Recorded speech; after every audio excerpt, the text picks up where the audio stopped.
नमस्कार, मी जयकिसन शिंदे। आज आपण सीताफळाच्या बागेमध्ये आहेत। ह्या वर्षी काय झालं की मेमध्ये पाऊस पडला आणि बागा बऱ्याच संकटात होत्या। त्यांना व्यवस्थित ताण नव्हता आला आणि पाऊस पडल्यामुळे बऱ्याच बागा लीक पण झाल्या होत्या। पण ज्या काही बागांना आता माल आहे तर ते आता ह्या बागेत जर आपण उभा आहे, ह्या बागेत जर बघितलं तर व्यवस्थित माल आहे, बऱ्यापैकी ह्या वर्षी माल आहे। पण आता काय आहे की हे वातावरण जे चेंज होतं मध्ये मध्ये आणि आता त्याचा टाइम असा झाला आहे की मिलीबग यायची क्षमता खूप आहे। आता ती जर आताच आंतरप्रवाही जर याच्यावर कीटकनाशकाच्या फवारण्या घेतल्या आणि प्रति झाडाला खोडाला ड्रिंचिंग जर केली, प्रति खोडाला 2 लिटर 3 लिटर जर तुम्ही औषधी ड्रिंचिंग केली तर मिलीबगपासून याची सुरक्षा होऊ शकते। जेणेकरून शेतकरी बांधवांनी आता बागेकडे लक्ष द्यावे आणि जास्तीत जास्त मिलीबगसाठी त्याच्या खोडावर झाडावर व्यवस्थित लक्ष देऊन करावे।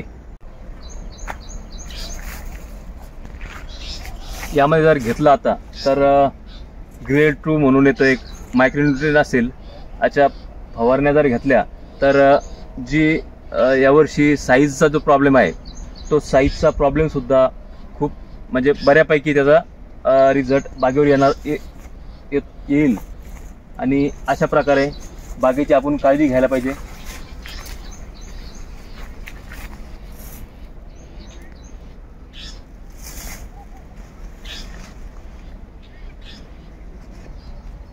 ज्यावेळेस आपण ड्रिचिंग करणार आहोत तर ड्रिचिंग करताना हे खोड आहे, हे खोड पूर्ण धुवून गेलं पाहिजे आणि याच्या साईडला एक 2 ते 5 लिटर पाणी खाली साचलं पाहिजे, जेणेकरून त्या खोडात शेजारी जे किडींचे अंडे असतात तर ते अंडे तिथे नष्ट होतात।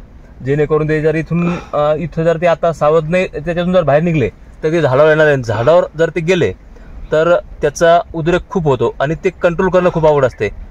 आणि जेणेकरून आपण आता जो ढोस वगैरे काही लोक शेतामध्ये खत वगैरे टाकतात तर त्याला बागेला साईज येण्यासाठी आता जर बघितलं तर ह्या झाडावर थोडी बारीक झालेलं आहे ना, सारखे जर तुम्हाला त्याचे डोळे जर सारखे फुगवून घ्यायचे असेल तर त्याला ढोसच्या नंतर नत्र, स्फुरत आणि वीर घालण्याचे जीवाणू आहे ते जीवाणू जर ड्रिंचिंग केली खाली, जसं की जेणेकरून आता ओलावा पाऊस कधी असला तर पावसामध्ये दिवस माझ्या टायमाला जर फवारून दिलं तर ते जास्त जास्त जीवाणू इथं काम करतात आणि ते झाडाला उपलब्ध करून देतात। जेणेकरून ह्या साईजला खूप मोठा फरक पडतो।